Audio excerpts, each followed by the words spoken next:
یعنی میں تو اپنی جان بچانے کے بدلے میں انہیں کانٹا چبھنے کے برابر بھی تکلیف دینا گوارا نہیں کرتا۔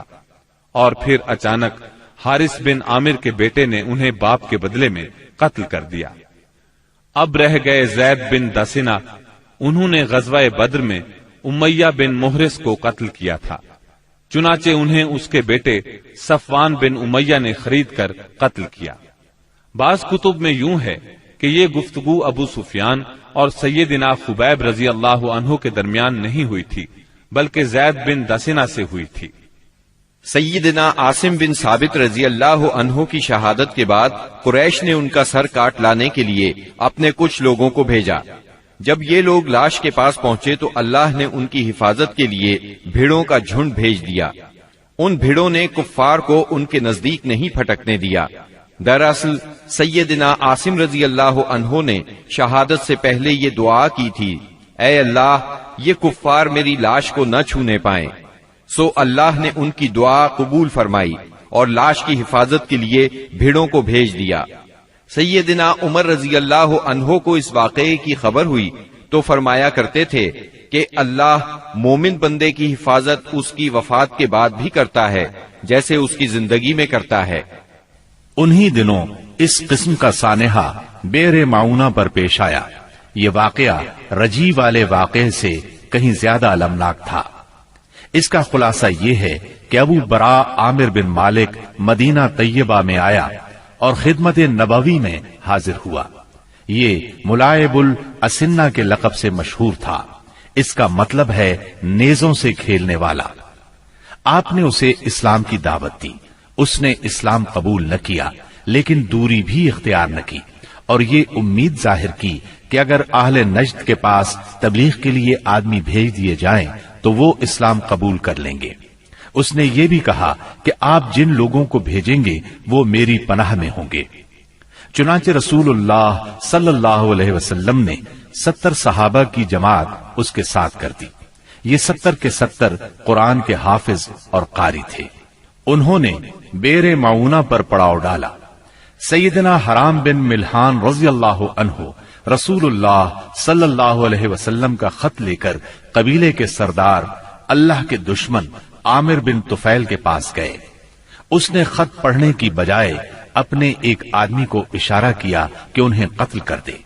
اس نے کمر کی طرف سے نیزے کا وار کیا، نیزہ آر پار ہو گیا۔ وہ یہ کہتے ہوئے گرے، رب کعبہ کی قسم میں کامیاب ہو گیا۔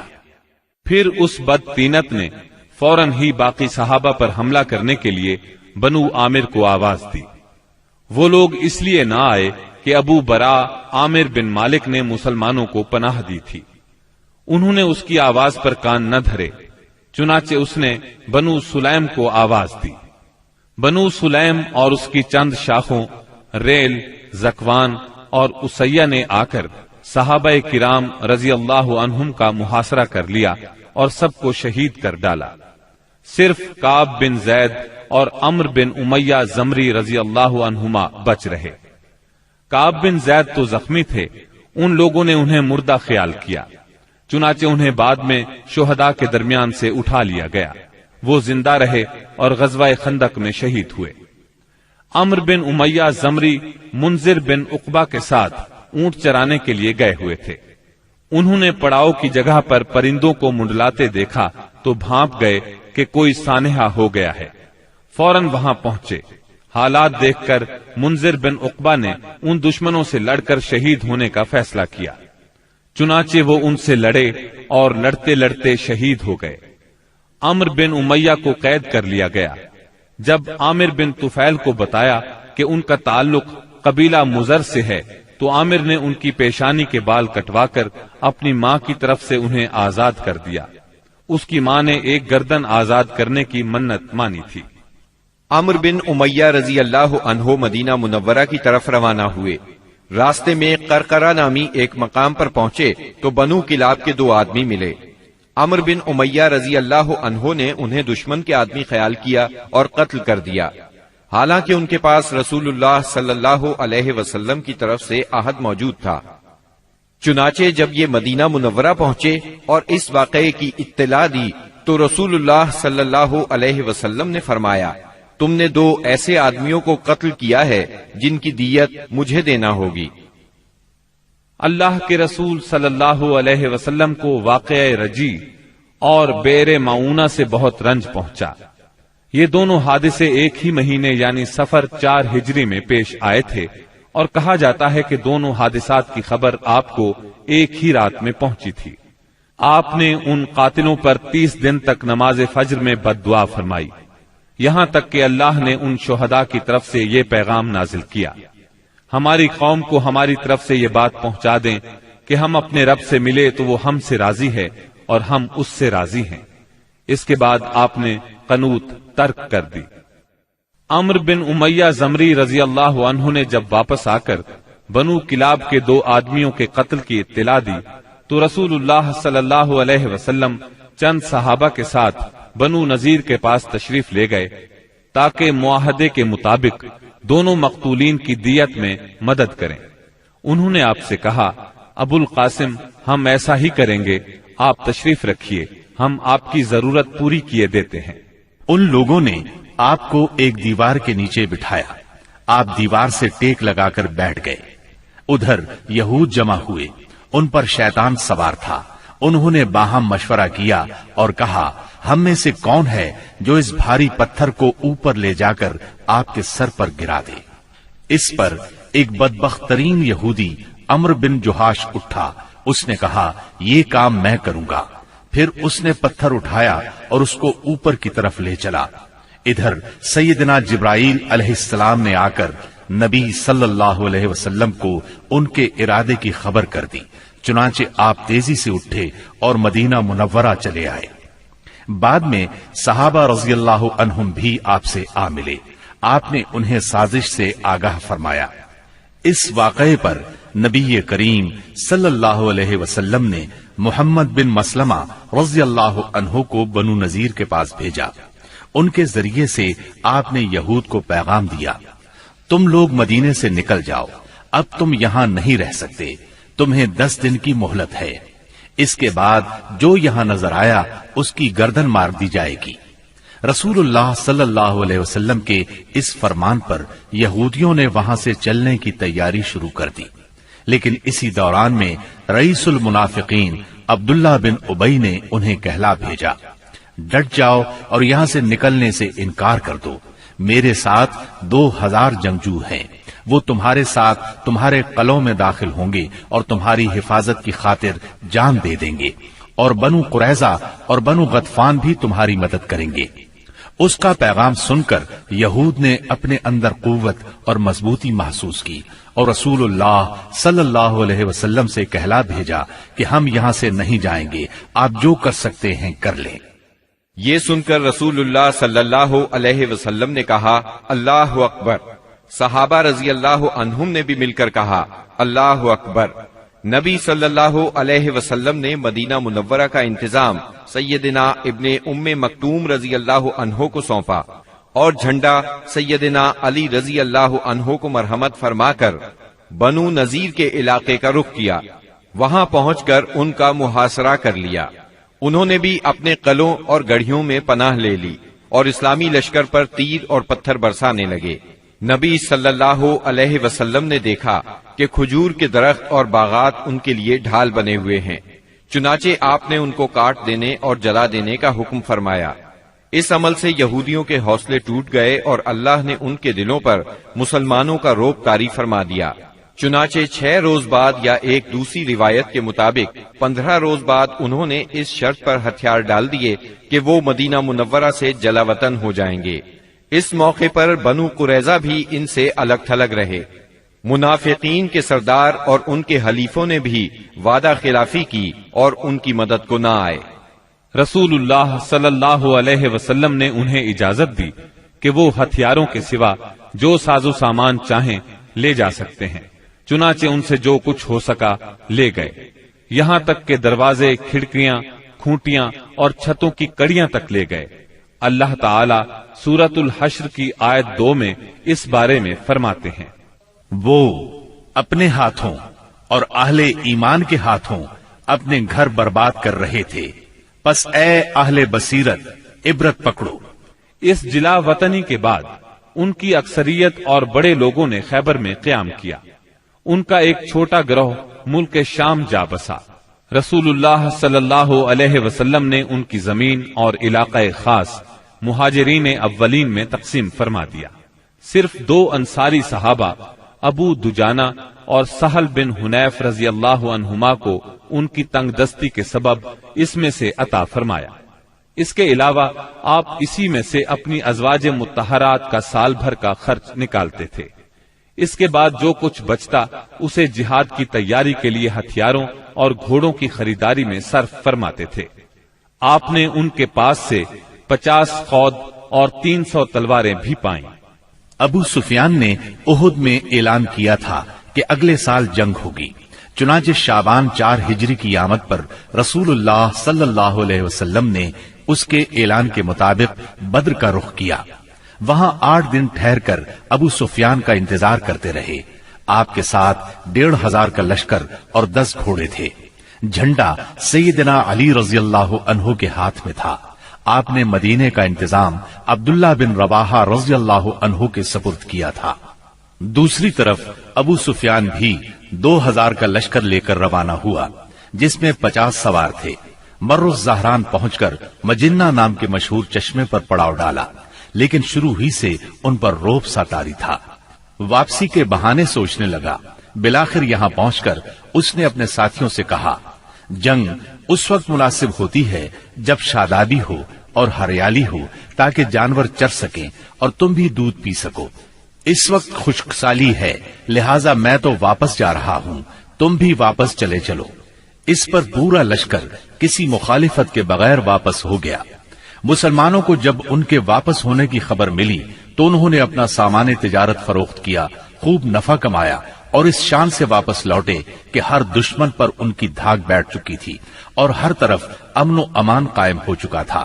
چنانچہ 1 سال سے زیادہ عرصہ گزر گیا اور دشمنوں کو کچھ کرنے کی جرت نہ ہوئی۔ اسی وجہ سے رسول اللہ صلی اللہ علیہ وسلم کو آخری حدود تک امن پھیلانے کا موقع ملا۔ چنانچہ ربیع الاول 5 ہجری میں ڈاکوؤں کی سرکوبی کے لیے دومت الجندل تشریف لے گئے اور یوں ہر طرف امن و امان ہو گیا۔ بنو نذیر مدینہ منورہ سے نکلنے کو تو نکل گئے، مگر خیبر پہنچ کر انہوں نے اپنی سازشوں کا جال سارے ملک عرب میں پھیلا دیا۔ ان کے رئیسوں نے مکے جا کر قریش کو آمادہ کیا۔ قبیلہ غطفان کو خیبر کی آدھی پیداوار کا لالچ دے کر اپنے ساتھ ملا لیا۔ بنی اسد ان کے حلیف تھے، وہ بھی اٹھ کھڑے ہوئے۔ غرض سب مل ملا کر 10,000 کا بھاری لشکر مدینہ منورہ کی طرف روانہ ہوا۔ جب نبی اکرم صلی اللہ علیہ وسلم کو ان کی چڑھائی کی خبر ملی تو آپ نے صحابہ کرام رضی اللہ عنہم سے مشورہ کیا۔ سیدنا سلمان فارسی رضی اللہ عنہ نے مشورہ دیا کہ شہر کے 3 اطراف میں دشوار گزار پہاڑ، مکانات اور کھجوروں کے گھنے باغات ہیں جو پناہ کا کام دیتے ہیں۔ صرف شمالی سمت کھلی ہے، اگر وہاں خندق کھود دی جائے تو شہر کا حملہ روکا جا سکتا ہے۔ آپ نے یہ رائے پسند کی، لہٰذا آپ نے اسی جانب ہرہ شرقیہ اور غربیہ کے درمیان کا سب سے تنگ مقام منتخب کیا، جو کم و بیش 1 میل ہے۔ وہاں خندق کھود کر دونوں ہروں کو ملا دیا۔ مغرب میں یہ خندق سلا پہاڑی کے شمال سے شروع ہوتی تھی اور مشرق میں مقام شیخین کے پاس ہرہ شرقیہ کے ایک بڑھے ہوئے سرے سے جا ملتی تھی۔ آپ نے ہر 10 آدمیوں کو 40 ہاتھ خندق کھودنے کا کام سونپا اور خود بھی خندق کھودنے اور مٹی ڈھونے میں شریک ہو گئے۔ لوگ رجز پڑھتے اور آپ جواب دیتے، نیز آپ رجز پڑھتے اور لوگ جواب دیتے تھے۔ لوگوں نے خندق کھودنے میں بڑی مشقتیں برداشت کی، بالخصوص سردی اور بھوک کی شدت۔ لوگوں نے رسول اللہ صلی اللہ علیہ وسلم سے بھوک کی شکایت کی اور اپنے پیٹوں پر 1 پتھر بندھے ہوئے دکھلائے تو آپ نے انہیں اپنے پیٹ پر 2 پتھر دکھلا دیے۔ خندق کی کھدائی کے دوران بعض نشانیاں بھی دیکھنے میں آئیں۔ سیدنا جابر نے رسول اللہ صلی اللہ علیہ وسلم کی بھوک کی سختی دیکھی تو صبر نہ کر سکے، اپنی بکری کا ایک بچہ ذبح کیا اور ان کی بیوی نے 1 سا جو پیسے۔ پھر خفیہ طور پر رسول اللہ صلی اللہ علیہ وسلم کو چند صحابہ کرام سمیت دعوت دی۔ مگر رسول اللہ صلی اللہ علیہ وسلم سارے اہل خندق کے ساتھ جن کی تعداد 1000 تھی چل پڑے اور سب نے شکم سیر ہو کر کھایا. پھر بھی ہانڈی بھری ہوئی ابلتی رہی اور آٹے سے روٹی پکتی رہی. اس طرح سیدنا برا کے ساتھیوں کا ایک سخت چٹان سے سامنا ہوا. نبی صلی اللہ علیہ وسلم نے اتر کر بسم اللہ کہا اور کدال سے ایک ضرب لگائی تو ایک ٹکڑا کٹ گیا اور اس سے ایک روشنی نکلی. آپ نے فرمایا اللہ اکبر. مجھے شام کی کنجیاں دی گئیں اور اس وقت میں اس کے سرخ محل دیکھ رہا ہوں. اس کے بعد آپ نے دوسری ضرب لگائی اور فتح فارس کی خوشخبری سنائی. پھر تیسری ضرب لگائی اور فتح یمن کی خوشخبری سنائی اور پوری چٹان کٹ گئی. ادھر قریش اور ان کے پیروکار 4000 کا لشکر لے کر آئے. ان کے ساتھ 300 گھوڑے اور 1000 اونٹ تھے. ان کا سالار ابو سفیان تھا اور جھنڈا عثمان بن طلحہ نے اٹھا رکھا تھا. جب یہ لشکر مدینہ کے قریب پہنچا تو خندق دیکھ کر دنگ رہ گیا. چنانچہ انہیں مدینہ منورہ کے باہر پڑاؤ کرنا پڑا. ادھر 3000 مسلمان پوری طرح ہوشیار تھے اور خندق کی نگرانی کر رہے تھے. دونوں اطراف سے تیر اندازی شروع ہوئی جو کئی دن تک جاری رہی. ایک روز مشرکین کے شاہ سواروں کی ایک جماعت نے ایک تنگ مقام سے خندق عبور کر لی. ان لوگوں میں عمرو بن عبد ود، اکرمہ بن ابی جہل اور زرار بن خطاب وغیرہ شامل تھے. ان کے گھوڑے اندر داخل ہو کر چکر کاٹنے لگے. ایسے میں سیدنا علی رضی اللہ عنہ چند مسلمانوں کے ساتھ نکلے اور جس مقام سے انہوں نے خندق عبور کی تھی اس پر قبضہ کر لیا. اس طرح انہوں نے ان لوگوں کا واپسی کا راستہ بند کر دیا. اس پر عمرو بن عبد ود نے انہیں مقابلے کے لیے للکارا. وہ بہت بہادر اور ظالم تھا. سیدنا علی رضی اللہ عنہ نے کوئی بات کہہ کر اسے بھڑکا دیا. وہ گھوڑے سے اتر آیا. اب دونوں نے ایک دوسرے پر بڑھ چڑھ کر وار کیے. آخر سیدنا علی نے اسے ایک کاری ضرب لگائی. وہ وہیں ڈھیر ہو گیا. باقی مشرک بھاگ نکلنے میں کامیاب ہو گئے. بھاگتے وقت ان کی بدحواسی کا عالم یہ تھا کہ اکرمہ اپنا نیزہ چھوڑ گیا.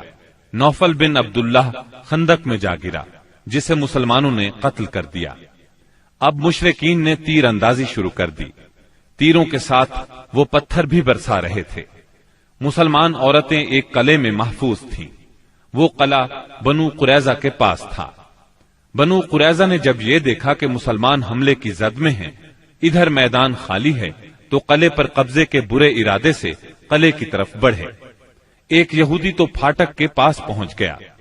عورتوں نے بھی انہیں دیکھ لیا اور ان کے ارادے کو بھانپ لیا. سیدنا زبیر رضی اللہ عنہ کی والدہ اور نبی کریم صلی اللہ علیہ وسلم کی پھوپھی سیدہ صفیہ رضی اللہ عنہا آگے بڑھی اور اس پر حملہ کر دیا. آن کی آن میں وہ ڈھیر ہو گیا. انہوں نے اس کا سر کاٹ کر میدان میں پھینک دیا. اپنے ساتھی کا سر دیکھ کر بنو قریظہ کے لوگ یہ سمجھے کہ قلعے میں مسلمانوں کی فوج موجود ہے، لہذا آگے بڑھنے سے رک گئے اور واپس لوٹ گئے. غزوہ خندق شوال 5 ہجری میں پیش آیا تھا. مشرکین نے قریباً 1 ماہ تک مسلمانوں کا محاصرہ جاری رکھا. اس کا مطلب ہے محاصرہ شوال میں شروع ہوا اور ذیقعد میں ختم ہوا. ابن سعد کا بیان ہے کہ جس روز رسول اللہ صلی اللہ علیہ وسلم واپس ہوئے وہ بدھ کا روز تھا اور ذیقعد کے ختم ہونے میں صرف 7 دن باقی تھے. اس جنگ میں دونوں طرف کے صرف چند افراد مارے گئے، یعنی 10 مشرک اور 6 مسلمان. ایک تیر سعد بن معاذ رضی اللہ عنہ کو لگا جس سے ان کے بازو کی بڑی رگ کٹ گئی. انہوں نے اللہ سے دعا کی کہ اگر قریش کی جنگ ابھی کچھ باقی ہے تو اس کے لیے انہیں زندہ رکھے، ورنہ اسی زخم کو ان کی موت کا سبب بنا دے. البتہ انہوں نے اپنی دعا میں یہ بھی کہا، یا اللہ مجھے موت نہ دے یہاں تک کہ بنو قریظہ سے میری آنکھیں ٹھنڈی ہو جائیں. خندق کی لڑائی دراصل جان اور مال کے نقصان کی جنگ نہیں تھی، بلکہ یہ جنگ اعصاب کی جنگ تھی. اس میں کوئی خون ریز معرکہ پیش نہیں آیا، لیکن پھر بھی یہ اسلامی تاریخ کی ایک فیصلہ کن جنگ تھی. اس جنگ کے نتیجے میں مشرکین کے حوصلے پست ہو گئے اور ان پر یہ بات واضح ہو گئی کہ وہ مسلمانوں کی اس چھوٹی سی جماعت کو جو مدینہ منورہ میں نشو نما پا رہی تھی ختم نہیں کر سکتے. وہ کیا عرب کی کوئی طاقت بھی انہیں ختم نہیں کر سکتی۔ اس خیال کی وجہ یہ تھی کہ غزوہ خندق میں مشرکین بڑی طاقت، ساز و سامان اور بھاری تعداد کے ساتھ آئے تھے۔ اس وقت اس سے بڑی طاقت فراہم کرنا عربوں کے بس کی بات نہیں تھی۔ اس لیے رسول اللہ صلی اللہ علیہ وسلم نے احزاب سے واپسی کے بعد فرمایا، الآن نغزوهم ولا يغزونا نحن نسير إليهم۔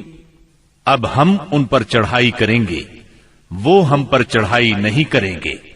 اب ہمارا لشکر ان کی طرف جائے گا۔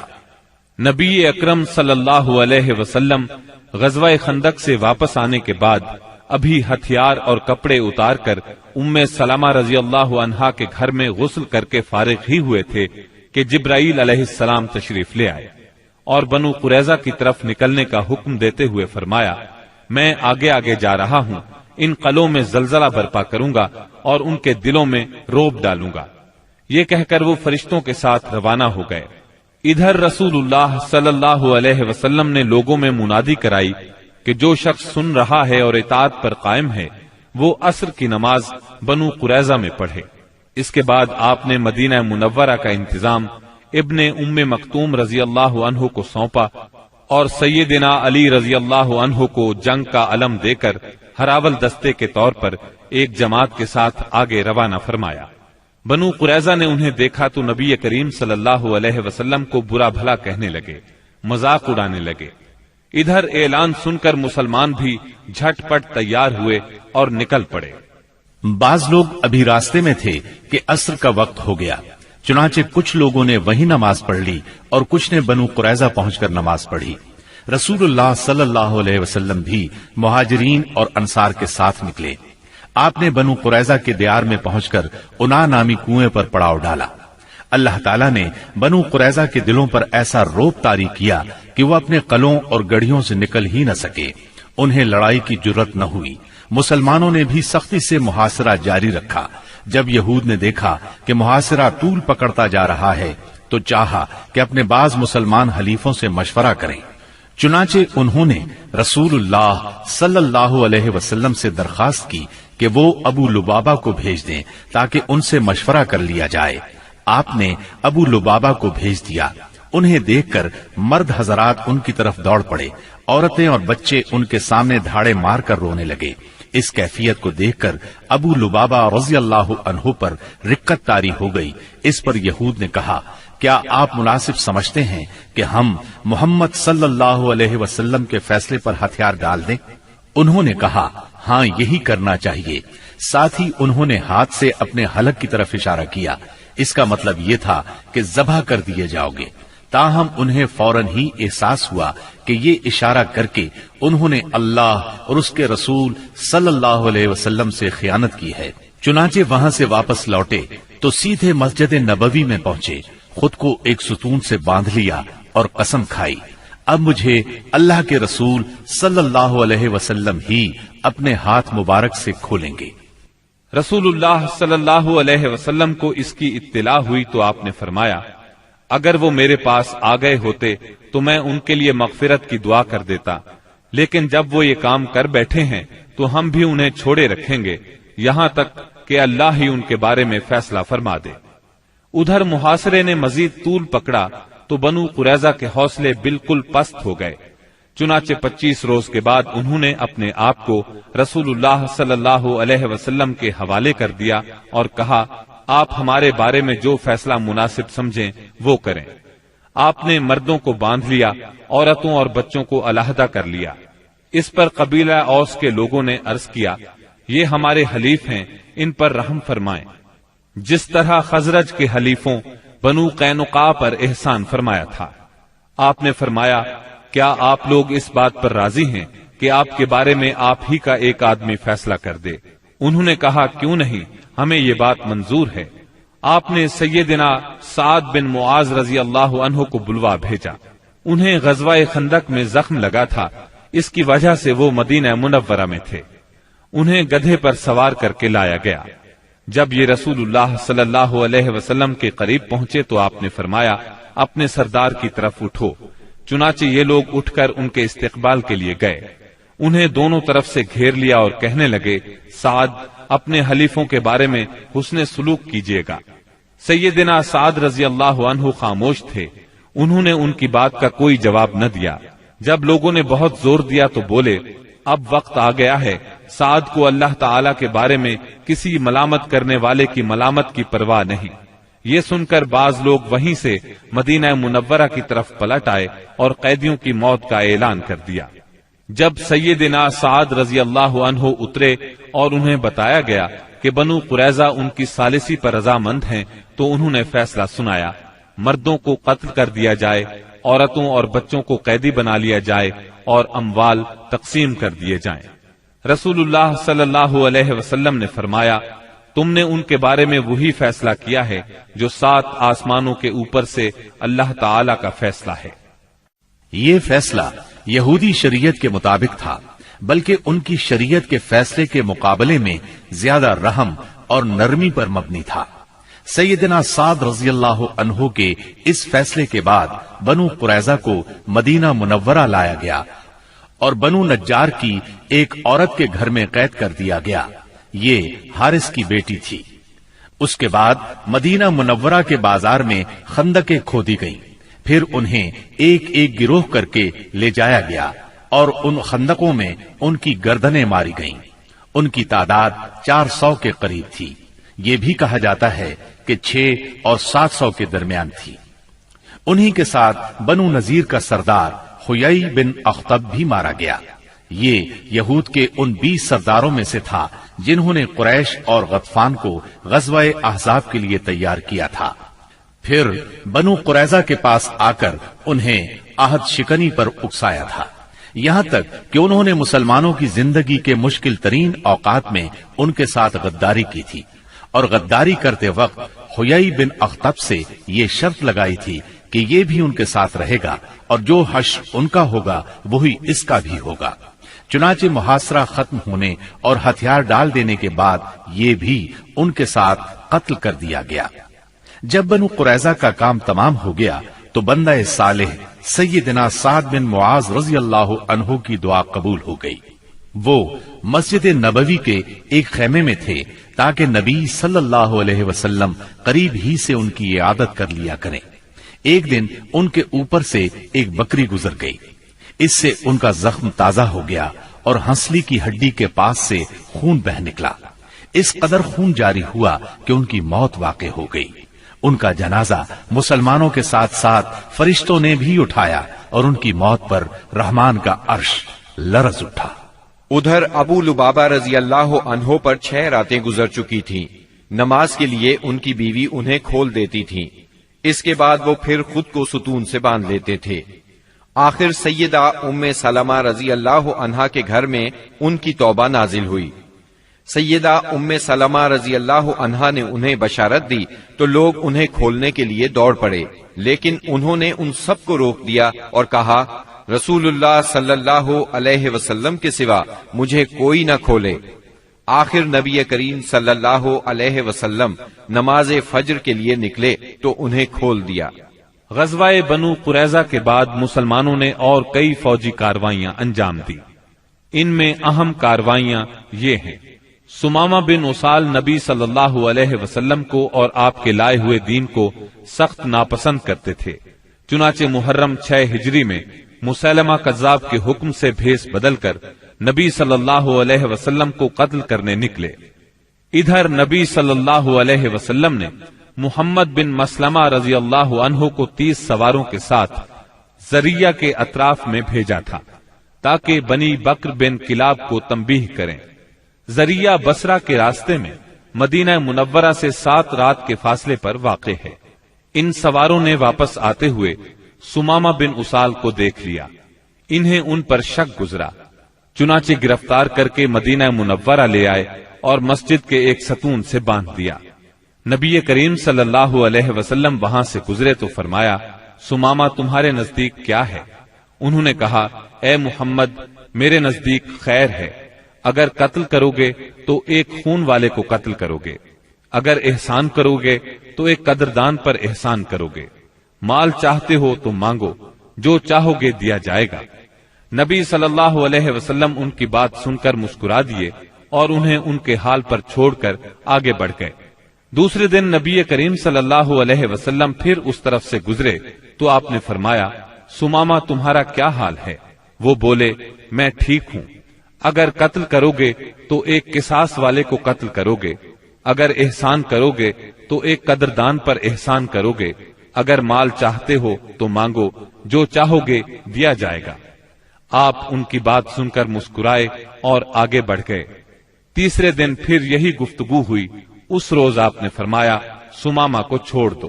صحابہ کرام رضی اللہ عنہم نے انہیں چھوڑ دیا۔ اس کے بعد انہوں نے غسل کیا اور مسلمان ہو گئے۔ اسلام لانے کے بعد وہ بولے، اللہ کی قسم، اسلام لانے سے پہلے روئے زمین پر کوئی چہرہ میرے نزدیک آپ کے چہرے سے زیادہ قابل نفرت نہیں تھا، لیکن اب آپ کا چہرہ میرے نزدیک روئے زمین پر سب سے زیادہ محبوب ہو گیا ہے، اور اللہ کی قسم، روئے زمین پر کوئی دین میرے نزدیک آپ کے دین سے زیادہ ناپسندیدہ نہیں تھا، مگر اب آپ کا دین میرے نزدیک تمام ادیان سے زیادہ پسندیدہ ہو گیا ہے۔ واپسی پر سیدنا سمامہ رضی اللہ عنہ عمرے کے لیے مکہ گئے تو قریش نے انہیں اسلام لانے پر ملامت کی۔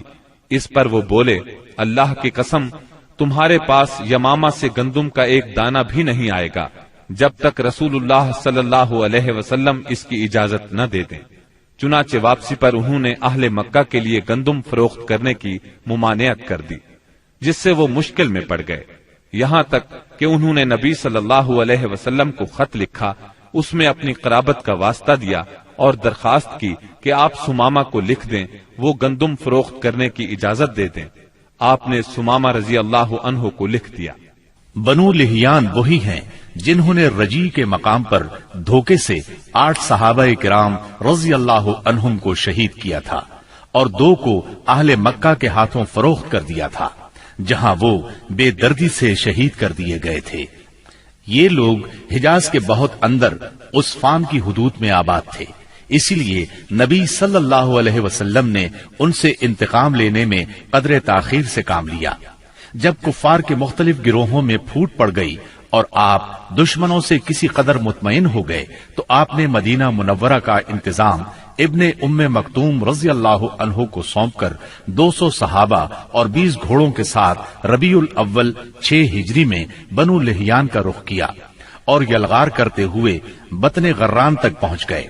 یہ امج اور عصفان کے درمیان بطن غران نامی ایک وادی ہے اور اسی جگہ آپ کے صحابہ کرام رضی اللہ عنہم کو شہید کیا گیا تھا۔ آپ نے ان کے لیے دعائے رحمت کی، 2 روز تک یہیں قیام فرمایا۔ ادھر بنو لہیان کو آپ کی آمد کی خبر مل گئی، وہ پہاڑوں کی طرف بھاگ گئے، ان کا کوئی آدمی ہاتھ نہ آ سکا۔ پھر آپ نے عصفان کا قصد کیا اور وہاں سے 10 سواروں کا دستہ آگے بھیجا تاکہ قریش ان کی آمد کا حال سن کر مرعوب ہو جائے۔ اس دستے نے قراء الغمیم تک کا چکر لگایا۔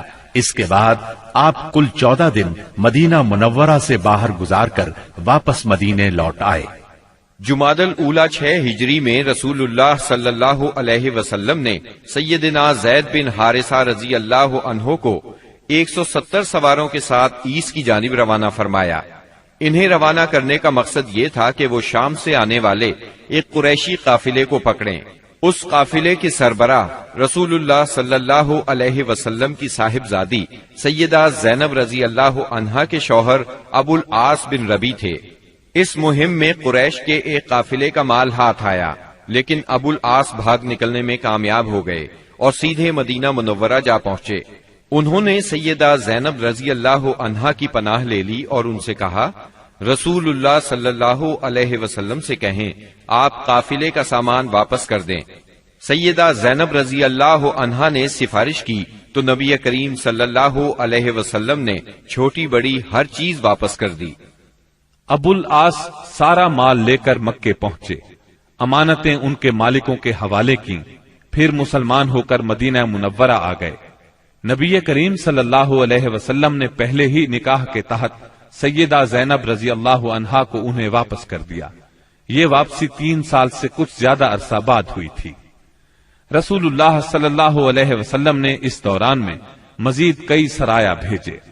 جن کا دشمن کی سرکشی توڑنے، ان کے شر کی آگ بجھانے اور دور دراز علاقوں میں امن پھیلانے میں بڑا اثر تھا۔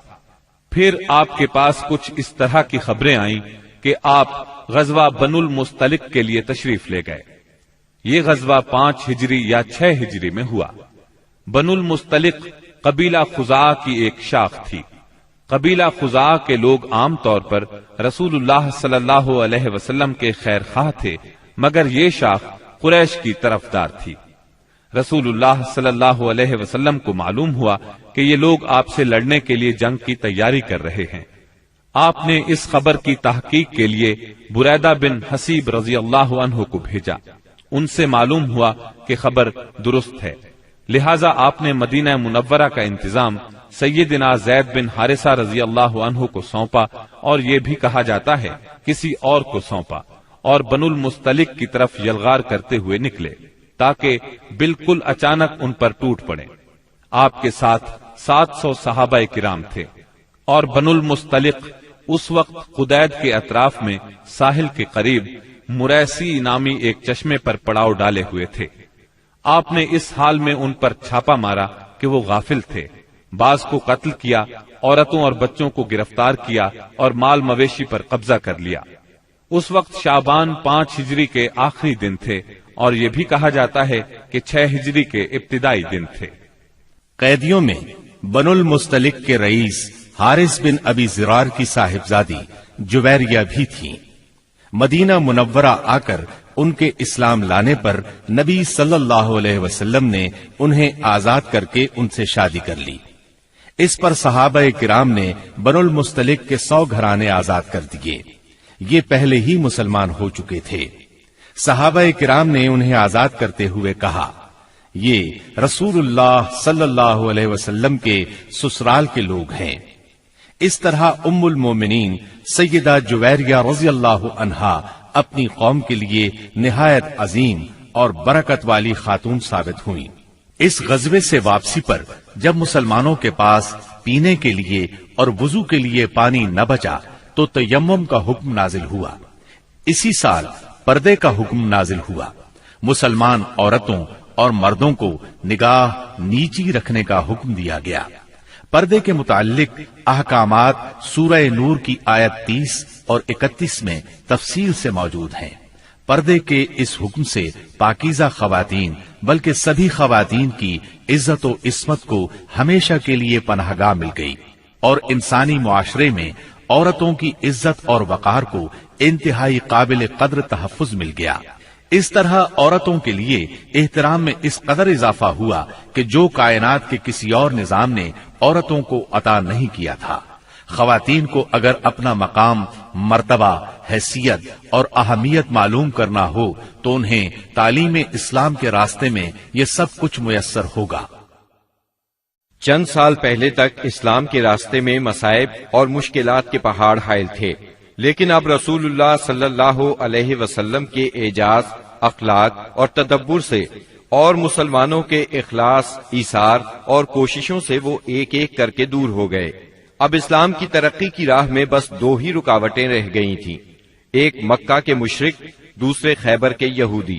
مکے کے مشرکوں سے آپ یہ چاہتے تھے کہ وہ اسلام کی تحریک کو امن و امان سے آگے بڑھنے دیں، اور جو لوگ خوشی سے اسلام کے حلقے میں آنا چاہیں انہیں یہ موقع دیا جائے۔ مکہ معظمہ میں غریب اور کمزور مسلمان عورتوں، بچوں اور بے بس مسلمان مردوں کو جو نظر بند کر رکھا ہے انہیں مدینہ منورہ آنے دیا جائے۔ مسلمانوں کو مکہ آنے جانے اور خانہ کعبہ کے طواف اور حج کی آزادی مل جائے۔ دوسری طرف رسول اللہ صلی اللہ علیہ وسلم خیبر کے یہود سے صرف یہ چاہتے تھے کہ وہ اسلام کی طاقت کو تسلیم کر لیں۔ یہ دونوں رکاوٹیں اس سال کے دوران صلح حدیبیہ اور یہود کے مکمل خاتمے سے دور ہو گئیں۔ مہاجرین کو مکہ معظمہ چھوڑے قریباً 6 سال بیت چکے تھے۔ کچھ لوگ کعبے کی زیارت کو بہت ترس رہے تھے اور کچھ اپنے رشتہ داروں سے ملنے کے لیے بے چین تھے۔ دونوں جذبے فطری تھے۔ ہجرت کے مقدس فریضے نے اس فطری جذبے کو دبا دیا تھا۔ ہجرت کے 6 سال مدینہ منورہ میں رسول اللہ صلی اللہ علیہ وسلم کو خواب دکھلایا گیا کہ آپ اور آپ کے صحابہ امن کے ساتھ مسجد حرام میں داخل ہوئے۔ آپ نے خانہ کعبہ کی کنجی لی اور صحابہ کرام سمیت بیت اللہ کا طواف اور عمرہ کیا۔ پھر کچھ لوگوں نے سروں کو منڈوایا اور کچھ نے قصر کروایا۔ آپ نے صحابہ کرام رضی اللہ عنہم کو اس خواب کی اطلاع دی اور یہ بتلایا کہ آپ عمرہ ادا فرمائیں گے، لہذا صحابہ کرام بھی سفر کے لیے تیار ہو گئے۔ آپ نے مدینہ کے گرد و پیش کی آبادیوں میں بھی روانگی کا اعلان فرما دیا، لیکن انہوں نے چلنے میں دیر کر دی۔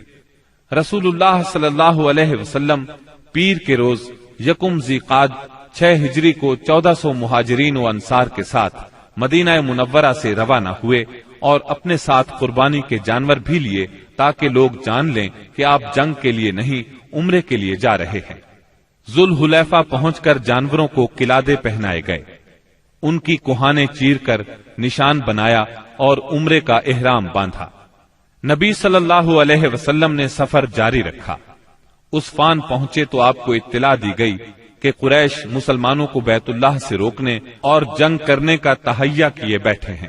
انہوں نے ذی طوا میں پڑاؤ ڈال رکھا ہے اور خالد بن ولید کو 200 سواروں کے ساتھ عسفان کے قریب قراء الغمیم بھیج دیا ہے تاکہ وہ مکہ آنے والا راستہ بند رکھیں۔ نیز اپنی مدد کے لیے حلیف قبائل کو بھی جمع کر لیا ہے۔ اس پر رسول اللہ صلی اللہ علیہ وسلم نے صحابہ کرام سے مشورہ کیا کہ کیا کریں۔ یہ حلیف قبائل جو جمع ہوئے ہیں ان کے گھروں پر ہلہ بول دیں یا سیدھے بیت اللہ کا قصد کریں اور جو روکے اس سے لڑے۔ سیدنا ابو بکر صدیق رضی اللہ عنہ نے کہا، ہم عمرہ کرنے آئے ہیں، لڑنے نہیں، لہذا جو ہمارے اور بیت اللہ کے درمیان رکاوٹ بنے گا ہم اس سے لڑیں گے۔ رسول اللہ صلی اللہ علیہ وسلم نے اس رائے کو پسند فرمایا۔ ادھر خالد بن ولید نے ظہر کی نماز میں مسلمانوں کو رکوع اور سجدہ کرتے دیکھا تو کہا، یہ لوگ غافل تھے، ہم نے حملہ کیا ہوتا تو انہیں مار لیا ہوتا۔ پھر انہوں نے طے کیا کہ عصر کی نماز کے دوران حملہ کریں گے، لیکن اللہ نے ظہر اور عصر کے درمیان صلاۃ خوف یعنی حالت جنگ میں نماز کا حکم نازل فرمایا۔ اس حکم میں وضاحت کی گئی کہ اس حالت میں مسلمان نماز کس طرح ادا کریں۔ اس طرح خالد بن ولید کے ہاتھ سے یہ موقع بھی جاتا رہا۔ پھر رسول اللہ صلی اللہ علیہ وسلم نے اس راستے کو چھوڑ کر ایک دوسرا راستہ اختیار کیا اور مکے سے نیچے داہنے ہاتھ چل کر سنیت المرار پہنچ گئے، جہاں سے حدیبیہ میں اترتے ہیں۔ وہاں پہنچے تو آپ کی اونٹنی بیٹھ گئی، لوگوں نے اسے اٹھانے کی کوشش کی تو بھی نہ اٹھی۔ اب لوگوں نے کہا، قصوا اڑ گئی ہے۔ اس پر آپ نے فرمایا، قصوا اڑی نہیں اور نہ یہ اس کی عادت ہے، بلکہ اسے اس ہستی نے روک رکھا ہے جس نے ہاتھی کو روک دیا تھا۔ پھر آپ نے فرمایا، اللہ کی قسم، یہ لوگ مجھ سے کسی بھی ایسے معاملے کا مطالبہ نہیں کریں گے جس میں اللہ کی حرمتوں کی تعظیم کر رہے ہوں، مگر میں اسے ضرور تسلیم کر لوں گا۔ اس کے بعد آپ نے اونٹنی کو ڈانٹا تو وہ اچھل کر کھڑی ہو گئی۔ پھر آپ نے آگے بڑھ کر حدیبیہ میں پڑاؤ ڈالا۔ اس کے بعد بدیل بن ورقہ خزائی خزاعہ کی ایک جماعت کے ساتھ آیا۔ یہ لوگ رسول اللہ صلی اللہ علیہ وسلم کے خیر خواہ تھے۔ اس نے بتایا کہ قریش آپ سے جنگ کرنے اور آپ کو بیت اللہ سے روکنے کا تہیہ کیے بیٹھے ہیں۔ آپ نے اس سے فرمایا، ہم صرف عمرہ کرنے آئے ہیں، لڑائی کے لیے نہیں آئے، اور ہم صلح کے لیے تیار ہیں، لیکن اگر قریش نے لڑائی ہی پر اصرار کیا تو ہم اس وقت تک لڑتے رہیں گے جب تک کہ میرا سر تن سے جدا نہیں ہو جاتا یا اللہ کا حکم نافذ نہیں ہو جاتا۔ بدیل نے واپس پلٹ کر یہ بات قریش کو بتائی۔ انہوں نے مکرز بن حفص کو بھیجا۔ آپ نے اس سے بھی وہی بات کہی جو بدیل سے کہی تھی۔ اس کے بعد قریش نے حلیف قبائل کے سردار حلیس بن القمہ کو بھیجا۔ جب وہ نمودار ہوئے تو رسول اللہ صلی اللہ علیہ وسلم نے فرمایا، یہ شخص ایسی قوم سے تعلق رکھتا ہے جو قربانی کے جانوروں کا بہت احترام کرتی ہے، لہذا جانوروں کو کھڑا کر دو۔ صحابہ کرام نے جانوروں کو کھڑا کر دیا اور خود بھی لبیک پکارتے ہوئے اس کا استقبال کیا۔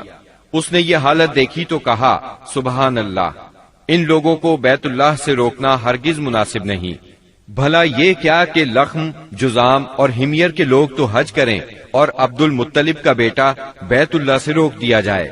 بیت اللہ کے رب کی قسم، قریش برباد ہوئے، یہ لوگ عمرہ کرنے آئے ہیں۔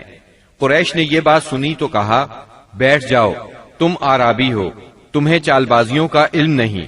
اس کے بعد قریش نے عروہ بن مسعود ثقفی کو بھیجا، اس نے آ کر بات کی۔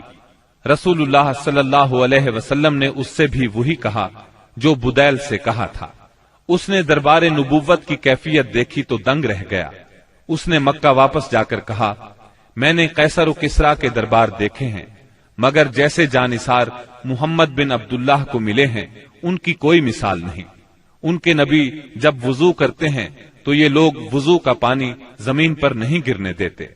اب رسول اللہ صلی اللہ علیہ وسلم نے طے کیا کہ قریش کے پاس ایک سفیر بھیجیں جو انہیں یقین دلائے کہ آپ عمرہ ہی کے لیے آئے ہیں۔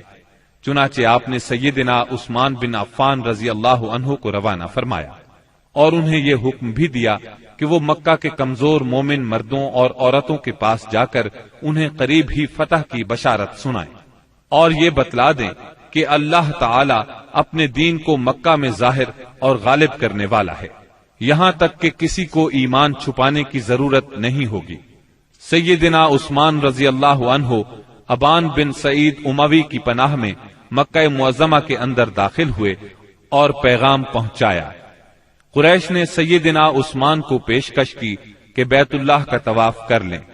اس پر سیدنا عثمان رضی اللہ عنہ نے فرمایا، یہ کیسے ممکن ہے کہ رسول اللہ صلی اللہ علیہ وسلم کو تو بیت اللہ سے روک دیا جائے اور عثمان طواف کرے۔ پھر انہوں نے سیدنا عثمان رضی اللہ عنہ کو روک لیا۔ غالباً وہ چاہتے تھے کہ آپس میں مشورہ کر لیں، پھر جواب سمیت انہیں رخصت کریں، لیکن ان کے واپس پہنچنے میں دیر ہوئی تو مسلمانوں میں یہ افواہ پھیل گئی کہ انہیں قتل کر دیا گیا ہے۔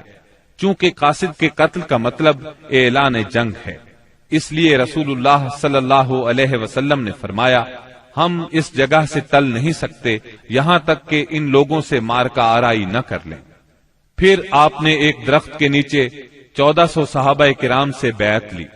صحابہ نے بڑی گرم جوشی کے ساتھ موت پر اور میدان سے نہ بھاگنے پر بیعت کی۔ اس موقع پر رسول اللہ صلی اللہ علیہ وسلم نے اپنا ایک ہاتھ دوسرے ہاتھ سے پکڑ کر فرمایا، یہ عثمان کا ہاتھ ہے۔ لیکن جب بیعت مکمل ہو چکی تو سیدنا عثمان رضی اللہ عنہ بھی آ گئے۔ اللہ نے اس بیعت کی فضیلت میں سورۃ الفتح کی آیت 18 نازل فرمائی۔ یقیناً اللہ مومنین سے راضی ہوا جب وہ آپ سے درخت کے نیچے بیعت کر رہے تھے، اور یہیں سے اس کا نام بیعت رضوان مشہور ہوا۔ قریش نے اس بیعت کا حال سنا تو ان پر بڑا زبردست رعب طاری ہوا اور انہوں نے صلح کرنے کے لیے سہیل بن عمرو کو بھیجا۔ سہیل بن عمرو نے لمبی گفتگو کی۔ آخر کار یہ شرائط طے ہوئیں۔ نمبر 1، رسول اللہ صلی اللہ علیہ وسلم اس سال مکے میں داخل ہوئے بغیر لوٹ جائیں گے، اگلے سال مکے آئیں گے اور 3 روز قیام کریں گے۔ ان کے ساتھ کوئی ہتھیار نہیں ہوگا، صرف تلواریں ہوں گی، وہ بھی میان کے اندر۔ نمبر 2، فریقین میں 10 سال کے لیے جنگ بند رہے گی۔ نمبر 3، جو شخص محمد صلی اللہ علیہ وسلم کے عہد میں داخل ہونا چاہے داخل ہو سکتا ہے، اور جو قریش کے عہد میں داخل ہونا چاہے داخل ہو سکتا ہے۔ نمبر 4، قریش کا جو آدمی مسلمانوں کی پناہ میں جائے گا مسلمان اسے قریش کے حوالے کر دیں گے، لیکن مسلمانوں کا جو آدمی قریش کی پناہ میں آئے گا قریش اسے واپس نہیں کریں گے۔ نمبر 5، اس کے بعد آپ نے سیدنا علی رضی اللہ عنہ کو بلایا اور املا کرائی کہ لکھو بسم اللہ الرحمن الرحیم۔ اس پر سہیل بن عمرو نے کہا، ہم نہیں جانتے کہ رحمان کیا ہے، آپ بسمک اللہم لکھیں۔ رسول اللہ صلی اللہ علیہ وسلم نے انہیں یہی لکھنے کا حکم فرمایا۔ پھر آپ نے املا لکھوائی، یہ وہ بات ہے جس پر محمد رسول اللہ نے مصالحت کی ہے۔ اس پر سہیل نے کہا، اگر ہم جانتے کہ آپ اللہ کے رسول ہیں تو آپ کو پھر ہم نہ تو بیت اللہ سے روکتے اور نہ آپ سے جنگ کرتے، لہذا آپ محمد بن عبداللہ لکھوائیں۔ آپ نے فرمایا، میں اللہ کا رسول ہوں اگرچہ تم جھٹلاؤ۔ پھر آپ نے سیدنا علی رضی اللہ عنہ کو حکم فرمایا لفظ رسول اللہ کو مٹا کر محمد بن عبداللہ لکھیں۔ سیدنا علی رضی اللہ عنہ نے مٹانا گوارا نہ کیا، اس لیے نبی کریم صلی اللہ علیہ وسلم نے خود اپنے دست مبارک سے مٹایا۔ پھر پوری دستاویز کے 2 نسخے لکھے گئے، ایک نسخہ قریش کے لیے، دوسرا مسلمانوں کے لیے۔ صلح نامہ حدیبیہ کی شرائط ظاہر میں بہت سخت تھیں، اسی لیے بعض پرجوش مسلمانوں کو ان کے ماننے میں تأمل ہو رہا تھا، لیکن جب خود رسول اللہ صلی اللہ علیہ وسلم ان کو مان چکے تو پھر انکار کی جرت کون کرتا؟ اور پھر چند ہی دنوں بعد معلوم ہو گیا کہ یہ شرائط اسلام کے حق میں بے حد فائدہ مند تھی۔ ابھی صلح نامہ لکھا جا رہا تھا کہ قریش کے نمائندے سہیل بن عمرو کے صاحبزادے ابو جندل بیڑیاں گھسیٹتے آ پہنچے۔ سہیل نے ان کی واپسی کا مطالبہ کر دیا۔ نبی کریم صلی اللہ علیہ وسلم نے فرمایا ابھی تو تحریر مکمل بھی نہیں ہوئی۔ اس پر سہیل نے کہا تب میں آپ سے صلح ہی نہیں کرتا۔ آپ نے فرمایا اچھا تم اسے میری خاطر چھوڑ دو۔ اس نے کہا یہ بھی نہیں ہو سکتا۔ پھر سہیل نے ابو جندل کو مارا۔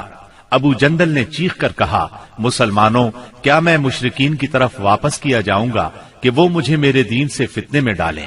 اس پر اللہ کے رسول صلی اللہ علیہ وسلم نے فرمایا صبر کرو اور ثواب کا باعث سمجھو، اللہ تمہارے لیے اور تمہارے علاوہ جو دوسرے کمزور مسلمان ہیں ان سب کے لیے کشادگی اور پناہ کی جگہ بنائے گا۔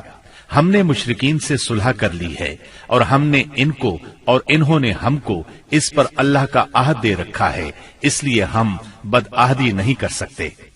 اس صلح کا اثر اسلامی دعوت کی رفتار پر بہت اچھا ہوا۔ عام عرب سے ملنے اور انہیں اللہ کی دعوت دینے کا موقع مسلمانوں کے ہاتھ لگا، چنانچہ لوگ بکثرت اسلام میں داخل ہوئے اور صرف 2 سال میں مسلمانوں کی تعداد اتنی ہو گئی کہ 19 برسوں میں نہیں ہوئی تھی۔ اکابرین قریش جو کہ قریش کا نچوڑ تھے، یعنی عمرو بن عاص، خالد بن ولید اور عثمان بن طلحہ جیسے حضرات اپنی رغبت اور مرضی سے مسلمان ہونے کے لیے خدمت نبوی میں حاضر ہوئے، اسلام پر بیعت کی اور اس کے راستے میں جان، مال، صلاحیت، طاقت اور اپنا سب کچھ قربان کرنے کا معاہدہ کیا۔ تب آپ نے فرمایا مکہ نے اپنے جگر گوشوں کو ہمارے حوالے کر دیا۔ محرم 7 ہجری میں رسول اللہ صلی اللہ علیہ وسلم نے خیبر کا قصد فرمایا۔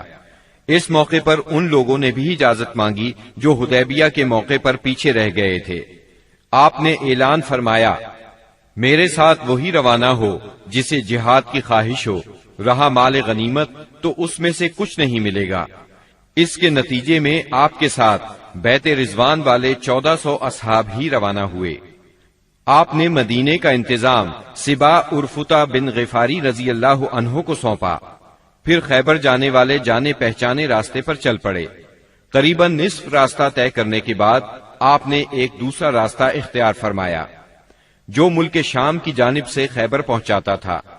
اس سے آپ کا مقصد یہ تھا کہ یہودیوں کے لیے ملک شام کی طرف بھاگنے کا راستہ بند کر دیں۔ آپ نے سفر کی آخری رات خیبر کے پاس گزاری، مگر یہودی بے خبر رہے۔ پھر فجر کی نماز اندھیرے میں پڑھی اور سوار ہو کر خیبر کا رخ کیا۔ ادھر یہود بے خبری میں اپنے پھاوڑے اور ٹوکریاں وغیرہ لے کر اپنی زمینوں کی طرف نکلے۔ انہوں نے اچانک لشکر کو سامنے دیکھا تو چیختے ہوئے بھاگے۔ اللہ کی قسم محمد لشکر سمیت آ گئے۔ نبی صلی اللہ علیہ وسلم نے فرمایا اللہ اکبر، خیبر تباہ ہوا۔ جب ہم کسی قوم کے میدان میں اتر پڑتے ہیں تو ڈرائے ہوئے لوگوں کی صبح بری ہو جاتی ہے۔ خیبر مدینہ منورہ سے 171 کلومیٹر شمال میں واقع ہے۔ اس وقت اس کی آبادی 3 حصوں میں بٹی ہوئی تھی، ایک نطات، دوسرے قتیبہ اور تیسرے شق۔ نطات میں 3 قلعے تھے، حصن نائم، حصن صعب بن معاذ اور حصن قلعہ زبیر۔ شق میں 2 قلعے تھے، حصن ابی اور حصن نزار۔ اور قتیبہ میں 3 قلعے تھے، حصن قموس، حصن وتیح، حصن سلالم۔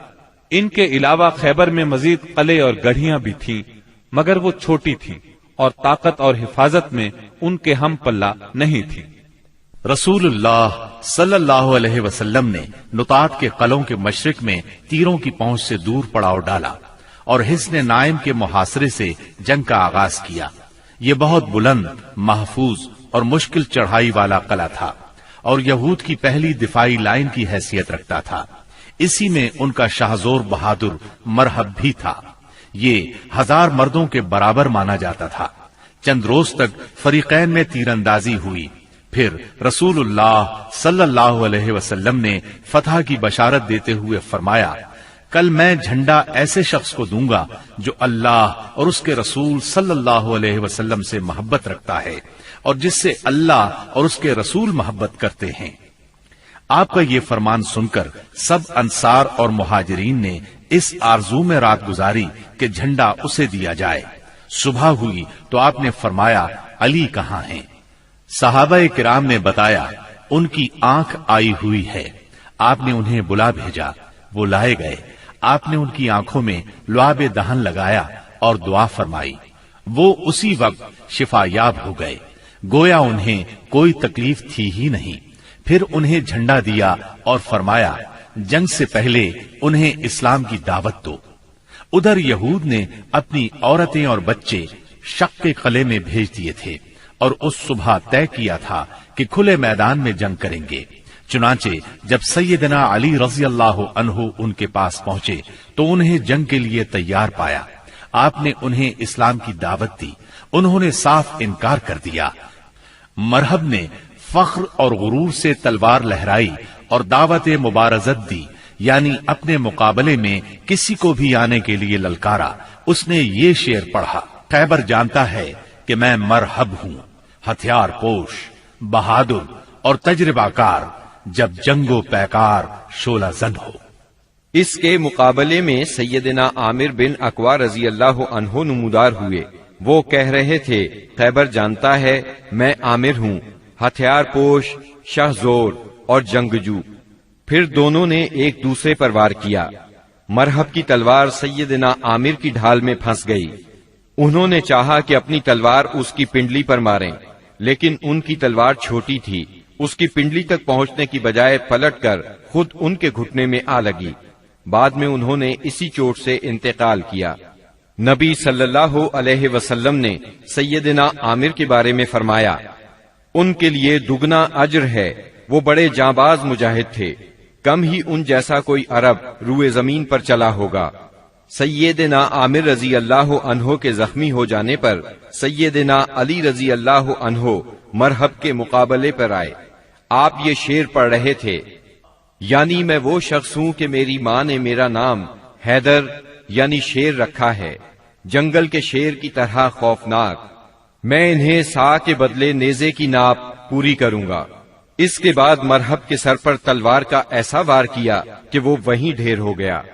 اس کے بعد مرحب کے بھائی یاسر نے نکل کر مقابلے کی دعوت دی۔ اس کے مقابلے میں سیدنا زبیر بن عوام نکلے اور اسے اس کے بھائی کے پاس پہنچا دیا۔